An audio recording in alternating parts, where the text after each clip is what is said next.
Hello, everyone. Welcome to conference number 6 of Phase B of this self-knowledge course. In today's conference, we will explore the 7 churches and the 7 chakras. The objective of this conference is to help us understand what the churches and the chakras are, how we can develop them through inner work, and how this process gradually transforms us, first from rational animals into true human beings, then from human beings into superhuman beings, and finally from superhuman beings into absolute beings. In the previous lecture of Phase B, we studied the 7 centers of the human machine and learned how to balance them in order to achieve the transformation of our Mercury. It is important to clearly remember the difference between the 7 centers, the 7 chakras, and the 7 churches. Although they are closely related, they belong to different aspects of our being. The centers correspond to the physical body, the chakras to the soul, and the churches to the spirit. A church is a center of wisdom, or more precisely, a consciousness. If we observe carefully each of the 7 churches, we can see that they are related to the different centers of the human machine. At these same points, we also find the intelligence that governs the wisdom of each one of our internal bodies. The churches are commonly known by the names given to the 7 churches in Asia, as described in the Book of Revelation: Ephesus, Smyrna, Pergamum, Thyatira, Sardis, Philadelphia, and Laodicea. In reality, these names represent centers of wisdom that exist both within ourselves and in the higher dimensions of consciousness. A chakra is a magnetic center that is connected through very subtle channels to its corresponding center of wisdom or church. It is important to understand that the chakras are not located directly within the centers or churches. Rather, they are positioned externally and function by receiving and transforming cosmic energy. There are many chakras within the human body. However, in relation to our spiritual development, the most important are 7: the root chakra, the prostatic or uterine chakra, the solar plexus, the heart, the throat, the frontal chakra, and the crown chakra.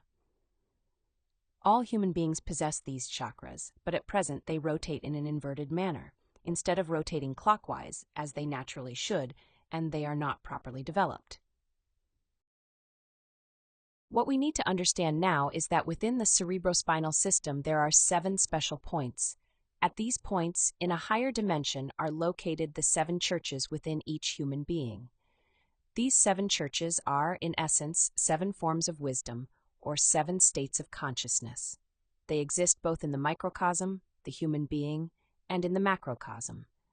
Within our spinal cord, these 7 churches shine with joy with the sacred fire of the Holy Spirit. This means that in order to open these churches within ourselves and gain access to their wisdom, the first step is to ignite the sacred fire of Kundalini. This is achieved through the balance of the centers and the practice of suprasex. As we gradually develop our internal bodies, we begin to gain access to these centers of wisdom. Our inner churches are the gateways that allow us to enter the 7 glorious cathedrals of the higher worlds. Once an internal church is opened, it grants us access to its corresponding center of wisdom in the macrocosm. These 7 churches rest in a precious and divine way within the spinal canal, in what is known as the Nadi Chitra, the central channel through which the sacred fire of Kundalini rises.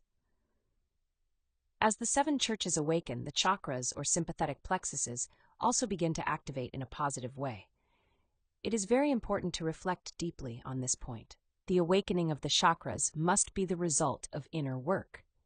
There are many methods that promise a rapid awakening of the chakras and their powers, but this is not beneficial. If psychic faculties are developed without first undergoing the necessary process of purification and inner development, through psychological death and spiritual birth, then it will be our psychological defects that control those abilities. This inevitably leads to errors and can cause us to lose the progress we have made within ourselves. The word chakra comes from Sanskrit and means wheel or disc. Chakras are centers of energy, rotating vortices that resemble vibrating magnetic wheels. All the functions of the body, nervous, digestive, circulatory, respiratory, reproductive, and others, are governed by the chakras and their corresponding nerve plexuses. In the physical body, wherever a vein, a nerve, and an artery meet, a plexus is formed. A plexus, therefore, is a network or connection of nerves, arteries, and veins. The chakras are located in these same regions, although they exist in a different dimension. Cosmic energy is received and distributed by the chakras, which act as accumulators, functioning in a way similar to dynamos or batteries. They allow the absorption, transformation, and transmission of cosmic energy, converting it into vital or nervous energy within the body. The energy that flows through the chakras circulates along channels known as nadis. These channels vary in size and extend throughout the entire body, much like nerves, veins, and arteries. It is said that there are 72,000 nadis within the human body. There are three principal channels that we must understand. These are represented in the well-known universal symbol of medicine, the caduceus of Mercury, which in reality is a symbol of initiation and of the regenerative power of sexual energy. In this symbol, we can observe the central channel, known as Sushumna. This channel runs within the spinal column, extending from the coccyx to the crown of the head. Within Sushumna, there is an even more subtle channel called Nadi Chitra. Nadi Chitra is the pathway through which the sexual energy ascends in those who have already awakened the sacred fire of Kundalini, and it is here where the 7 bodies are formed. For those who have not yet reached the level of energetic purity required to ignite this sacred fire, their energy, when practicing suprasex, rises through Sushumna. The other 2 channels, represented by the 2 serpents that intertwine around the staff, are Ida and Pingala. These are energetic conduits that spiral along the spinal column. Ida begins in the right testicle and ends in the left nostril in men, and this arrangement is reversed in women.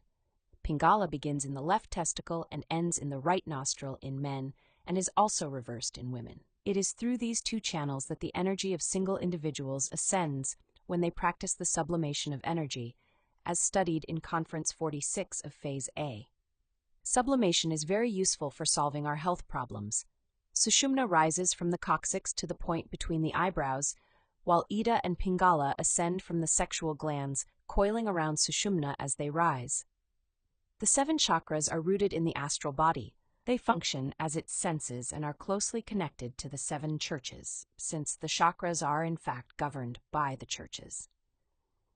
Each of these churches, as centers of wisdom, begins its development during the first mountain, through the work of creating the solar bodies and eliminating the defects that we observe and comprehend within ourselves. As these defects are eliminated, the liberated sparks of consciousness increase the light and wisdom of the corresponding church. During the second mountain, known as the mountain of psychological death, when the causal aspects of the ego die, the churches become resplendent with all their beauty and brilliance. When the initiate passes through the process of death and resurrection, these churches remain in all their splendor. The work of the second mountain is known as the apocalypse, the end through fire or love. At this stage, the 7 already developed consciousnesses unite to form what is called the consciousness of the being, the 7 wisdoms. However, cosmic consciousness is still missing. That remaining 1% of consciousness is developed through the work of the third mountain. We will study the 3 mountains of initiation in greater detail in future lectures of Phase B. Through the work of the first mountain, we create the human soul by forming the first 5 solar bodies, and this transforms us into true human beings. Through the work of the second mountain and the complete elimination of the ego or psychological defects, we pass from human beings to superhuman beings. Finally, through the work of the third mountain, we move from superhuman beings to absolute beings, completing the process of self-knowledge and uniting with our divine being, thus achieving self-realization. Let us now observe a chart that illustrates the relationship between each center, chakra, and church. In this chart, we will identify their location along the spinal column, the regent or aspect of the being that governs each church, and the consciousness that it manages. We will also examine how many laws govern each one, the conditions required to open these centers of wisdom within ourselves, and the element of nature that each developed consciousness allows us to govern. At the level of the sexual center, we find the root chakra, also known as Muladhara. This chakra appears as a beautiful flower with 4 petals, and when it is awakened, it grants us the ability to have dominion over the earth element. At this same level, but on a spiritual plane, we also find the Church of Ephesus, located in the spinal column at the coccyx. The regent of this church is the Archangel Gabriel, who manages the consciousness of the physical body. This church is governed by 48 laws. To open it through initiatory work, we must develop patience, cultivate strong continuity and discipline in our inner efforts, and achieve chastity. This work corresponds to the first initiation of the major mysteries. The awakening of this chakra, together with the opening of this church, grants dominion over the earth element, as well as over its elementals, the gnomes and pygmies. At the level of the instinctive center, we find the prostatic or uterine chakra, also known as Swadhisthana. This chakra resembles a flower with 6 petals, and when awakened, it gives us conscious awareness of the nature of all beings. At this same level, on the spiritual plane, we find the Church of Smyrna, located in the spinal column at the sacrum. The regent of this church is the Archangel Raphael, who manages the consciousness of the vital body. This church is also governed by 48 laws. To open this church through inner work, we must pass through and overcome many trials related to tribulation and poverty. These trials correspond to the second initiation of the major mysteries. In the case of men, the opening of this church and the completion of this initiation may include the experience of a trial of imprisonment, which must be endured with patience. The awakening of this chakra, together with the opening of this church, grants dominion over the water element, as well as over its elementals, the undines and nereids. At the level of the emotional center, we find the solar plexus chakra, also known as Manipura. This chakra appears as a flower with 10 petals, and when awakened, it grants the faculty of telepathy. At this same level, on the spiritual plane, we find the Church of Pergamum, located in the spinal column at the level of the navel. The regent of this church is the Archangel Uriel, who manages the consciousness of the astral body. This church is governed by 24 laws. To open this church during the third initiation, we must develop conscious faith, even more chastity, cultivate loyalty and obedience to our inner Father. The awakening of this chakra, together with the opening of this church, grants dominion over the fire element, as well as over its elementals, the salamanders. At the level of the intellectual center, we find the heart chakra, also known as Anahata. This chakra appears as a beautiful flower with 12 petals, and when it is awakened, it grants us the faculty of intuition. At this same level, on the spiritual plane, we find the Church of Thyatira, located in the spinal column at the level of the heart. The regent of this church is the Archangel Michael, who manages the consciousness of the mental body. This church is governed by 12 laws. To open it through the work of the fourth initiation, we must engage in acts of charity and service, deepen our conscious faith, and further develop the virtue of patience. It is also essential to learn not to criticize and to dedicate ourselves to sacrificial work for humanity. The awakening of this chakra, together with the opening of this church, grants dominion over the air element as well as over its elementals, the sylphs and sylphids. At the level of the motor center, we find the throat chakra, also known as Vishuddha. This chakra appears as a flower with 16 petals, and when awakened, it grants the faculty known as the magic ear. At this same level, on the spiritual plane, we find the Church of Sardis, located in the spinal column at the level of the larynx. The regent of this church is the Archangel Samael, who manages the consciousness of the causal body. This church is governed by 6 laws. To open this church through the work of the fifth initiation, it is necessary to verify the elimination of all the defects that have been worked on up to that point, and to behead Jezebel, a symbolic figure representing a mental demon associated with dark spiritualist theories. The awakening of this chakra, together with the opening of this church, grants dominion over the ether element, as well as over its elementals, known as the punctas.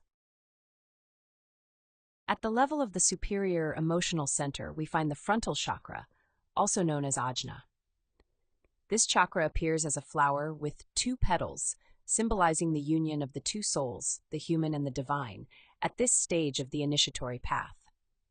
When this chakra is awakened, it grants the faculty of clairvoyance. At this same level on the spiritual plane, we find the Church of Philadelphia, located in the spinal column at the level of the pituitary gland.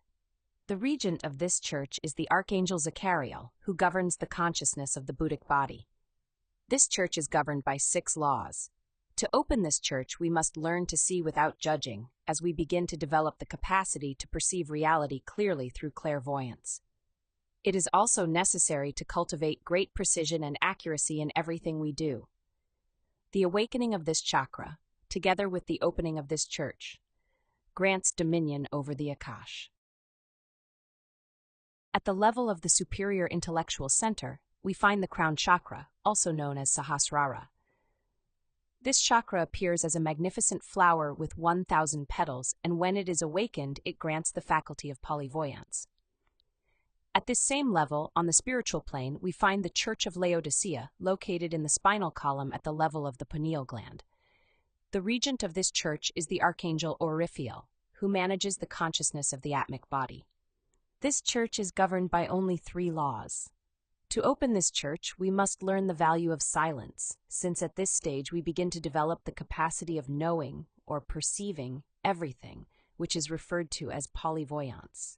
The awakening of this chakra, together with the opening of this church, grants a higher level of dominion over the Akash. Here we can observe the complete relationship between the chakras and the churches of wisdom. We can also clearly see the external location of the chakras in relation to the spine. This brings us to the end of today's conference. I hope this topic has brought you greater clarity about our inner constitution and inspires you to continue working within yourself so that you may experience the gradual transformations that unfold through this path. I invite you to join us for the next conference of Phase B, where we will explore initiation in depth along with the different trials it involves. It is a very interesting topic. Don't miss it.